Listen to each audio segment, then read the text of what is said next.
Welcome to Sister Scoot, where we are covering the top 3 Marvel news topics for the week. Moving right into our very first one, we have 2 actually that are related to Vision Quest or just the Vision show in general. I'm not sure they're calling it that anymore. Whatever. I don't know. I have no idea. I have no clue. But the very first one is that Emily Hampshire is going to be playing Edith in the Vision series. I know her from Schitt's Creek. I really like her as an actress, but I think it actually kind of shows more about what the show itself might be about now.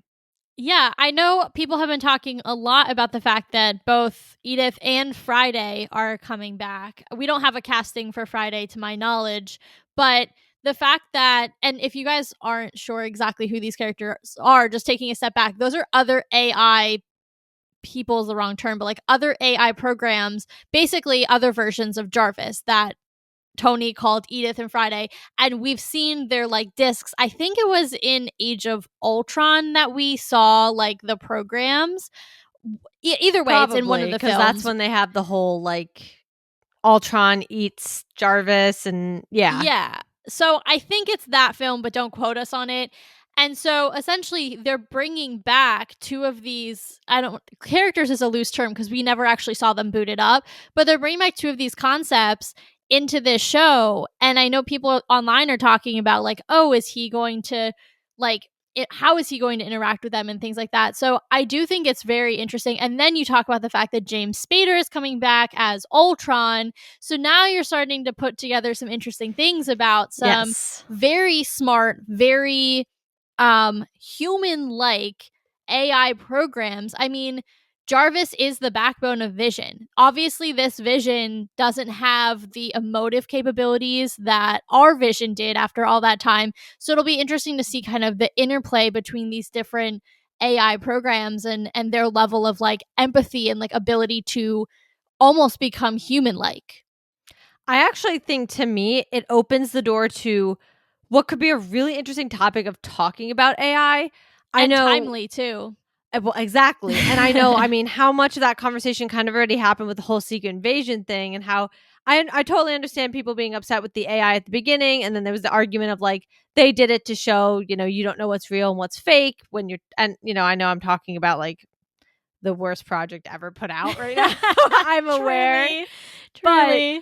But I know that was like a big debate there. So I do wonder, like, when you are talking about really these highly enhanced artificial intelligence pieces, like to your point, Vision is a walking piece. He is no longer just in a suit or powering Tony's house. He is I don't know if I'd say anymore that he is the most powerful entity out there, because we do have like a Sentry and even Captain Marvel and stuff. And I think he doesn't have a stone anymore. I think you could kind of argue against it. But at one point, one of the most powerful entities that we had out in the world. So I do think it could be a really interesting topic for a show. I'm not sure how it would progress exactly, but I do think if done correctly, it could be a really good think piece.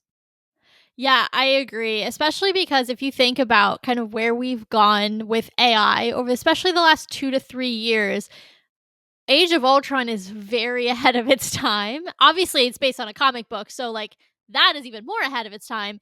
But, you know, thinking about the ramifications of kind of unregulated AI development and things like that, which is exactly what Bruce and Tony did, then, with the best of intentions, then leading to something that was even worse than the problem they were trying to solve. So it's interesting knowing that, the MCU specifically tackled some of those themes now going on 10 years ago, and then they are considering, it sounds like, revisiting them when society has caught up and we are very much in an age of extreme AI development. So I'm actually really excited from a anthropological standpoint as it relates to and reflects the society that has changed in the 10 years since they last tackled, this type of subject.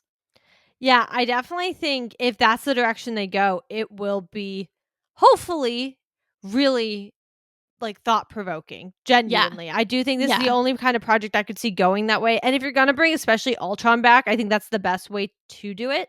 Yeah. But staying on the topic of the Vision series, we also might have a possible casting for Tommy Maximoff. Now, before we get into that, I do just want to say, if we go AI, I have no idea where Tommy fits into this show. I know. And I know we're going to be kind of heading into our talk about Ironheart in the next couple of weeks, which I think is a very similar kind of thing. You're mixing these magical enhanced elements in things like the Red Hood with this very technological, more grounded elements in things like Ironheart or your like AI characters. So I think that it's interesting that now in two of these projects, they're going to be mixing things that we've kind of considered up until this point pretty separate lanes. And now it seems like they're kind of taking the overall themes where we're like, oh, these are the different buckets. And they're like, oh, cool, let's sprinkle a little this, sprinkle a little that. I'm curious to see how that all works. I think it could be interesting, but it also could be a little dangerous if not done the right way. So I'm hopeful that they're able to marry elements like that. But I also was having a similar kind of question about how that's going to work. And then you think about, who do his powers mirror? His brother was there with Ultron. Like, there are some parallels that could be done, so it could be really interesting, but again, it just has to be done the right way. Well, just to clarify, his uncle, I'm sorry, Pietro. Her brother, his uncle. Yes. You got my drift there. I knew what you were saying, and also that's like one of my most sacred movies. So I know, like, brain and mouth correct. Disconnected there. Yeah, I do think it will be interesting, and I actually kind of hope, in my own way, selfishly, that plays a role. Well, first and foremost, Aaron Taylor Johnson deserved more. Okay, and so done dirty. No, exactly. For that to play out how it did, and obviously, you know what? Like, a lot of character deaths don't stay permanent, except or for that one, whatever. Apparently.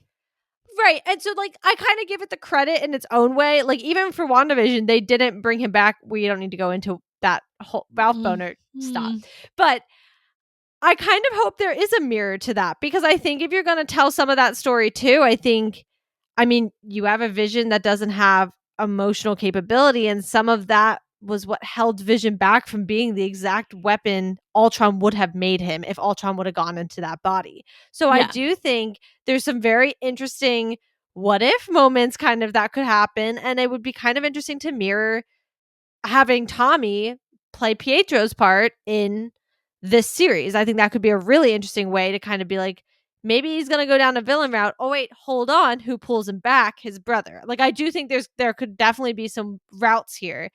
Again, this all is if this show is done correctly. I don't want to get my hopes up about something that doesn't fully exist yet. Yeah, I do think, though, it is interesting that the way this show is shaping up, it seems like it's going to be a sequel not only to WandaVision, but a direct sequel also to Age of Ultron, which at the time will have been out for almost 11 years, which is a crazy thing to call all the way back to. But it's a really solid piece to call back to. So I'm glad if they're going to choose anything to be like, we're going to pull this one out of the vault and it's going to be required viewing. I'm not upset about rewatching Age of Ultron in preparation for this show. Honestly, we're talking about it, and part of me is like, I know I have things to do tonight. But I know, I'm like, do I just like pull up Age of Ultron? Like, maybe.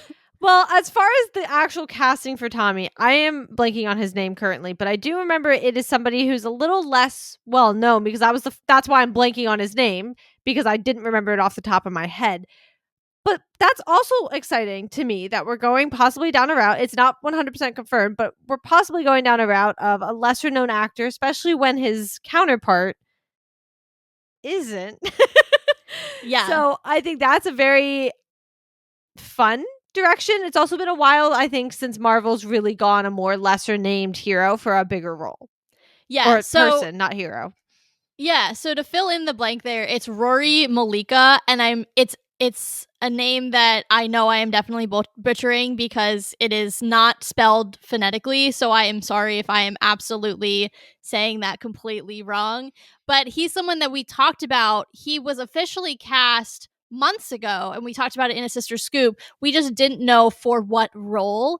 So now it seems to be that the leading theory, and that was the theory at the time, that he was going to play Tommy, but it seems that that's recirculating again and getting a little bit more steam. So I wouldn't be surprised if over the next couple of weeks we get that official announcement. But yeah, to your point, it is cool that they're pulling in some folks who, do have acting credits, but maybe not quite so big. Obviously, Joe Locke is a huge star. Heartstopper is a fan favorite. People love that show. So he was a pretty popular name. And now, to your point, he's going to go across from someone and have a really, close relationship on screen with someone who has maybe not some of the same notoriety. So it'll be a kind of nice interplay perhaps between the two. So yeah, I love that they're going back to their roots of maybe not casting the biggest names on the planet. Me too. Me too. Yeah. But moving on to our last one, I feel like this one's just more a general update. Thor 5, supposedly underway. I mean, we all knew Thor was returning. We all knew there would be a 5th Thor movie. I think the only thing I have to add about this is timing-wise, there's been a lot of rumor that Thor's not making it out of either Doomsday or Secret Wars. So with Thor 5 possibly underway, my bigger question is, where is that falling? Because if the rumors end up being true, obviously they're not going to make the same mistake and put a movie out when a character's already dead. So, and that's not saying he is. There's just been a lot of rumors that he's not making it out of one of those two movies. I guess that's going to be up in the air. There's no timing. There's no slate for Thor 5. Like, it's just out there. We know it's happening. That's it.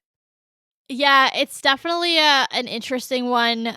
To your point, it would almost need to happen before the two in order to guarantee the death that everybody is theorizing based on some of his recent social media posts where he just waxed poetic about what the character meant randomly. And we were like, hi? Like, Chris, are you okay? Yeah, like, buddy. So yeah, it's definitely interesting. I think the other thing to note about this piece of news is something that I think none of us are surprised about based on the reception to Love and Thunder, but no Taika for this one. So the Thor franchise is going to get its 4th director in 5 movies. Look, we got one solid gold in Ragnarok. We got the rest maybe deserved a little bit of time in the crapper, but hopefully they will find someone who can mimic the just right amount of humor that Taika put in Ragnarok. I don't know who they're gonna get, truthfully. I don't know. The character's in such a weird place, I feel like, in terms of like his development. Yeah. And where that movie took him. Yeah. I honestly, I mean, it's gonna have to come out after Secret Wars, so I really hope they don't pull a Black Widow. I'm curious how that development is going to be within those 2 films, if they're going to derail him again, or if they're going to allow that to move. I mean, he might not even get that much screen time, just knowing that there are newer characters. Obviously, the original 6 were so integral in Infinity War and Endgame. It was their swan song for so many of them, and certainly as a unit. But maybe they're going to choose to focus on some of the newer characters in the next 2 films, so he might not even get that much development. I don't know. I just think this movie is so weird. I don't know why they greenlit it. I really think they could have just like happily let him sunset or killed him. Not because I'm advocating you kill him, but like sometimes a character's ready to go. And like I think maybe he's ready to go, you know? It's a shame because I think as a character, there's so much more you could do with him, but he has had the most cursed series that exists. Yeah. And his entire franchise is just, I mean, it's like a I don't roller know how coaster. You have arguably one of the best movies ever made from the MCU and also have one of the worst movies. Like, how do you have that within the same character? Like, I just don't know how that's possible. Just, like, so mid. Like, I mean, yeah, but okay, I will say and maybe this is okay. Maybe I'm falling into the whole glorification of phases 1 through 3. But I do know when I have rewatched them, like when we did them for the replay series, I do remember being like, these aren't as bad as I feel like I remember them being. Though again, maybe the bar has now shifted so that these movies feel better compared to some of the other ones we've seen. But like, I do honestly look back at them now and I'm like, these could have been worse. And I feel like I remember them being worse. I mean, look, I can get behind the first one. The one I still struggle with is the Dark World. The second more than I really, I really struggle with the Dark World. I don't know. It's something about the elves. Like something about the elves. I kind of like the whole like cosmic, the alignment, like all that stuff. Like I'm like, it's an interesting storyline. And do I think it was done perfectly? No. But I think like it's interesting enough to keep me wanting to watch the movie. I mean, yes, it's certainly not the worst we have thing the ether. They put out. Like Nor the is ether's it even introduced. The bottom 10. Like they've definitely made worse. No, not anymore. Yeah. No. Well, The fact there you that go. we're That's even, that's like, my point, debating though. this. Am I Yeah. glorifying phases 1 through 3 because other things have dropped the bar so far? I don't know. But either way, we'll see what happens. It's apparently underway. We're apparently getting a 5th Thor movie. For better or worse. There you go.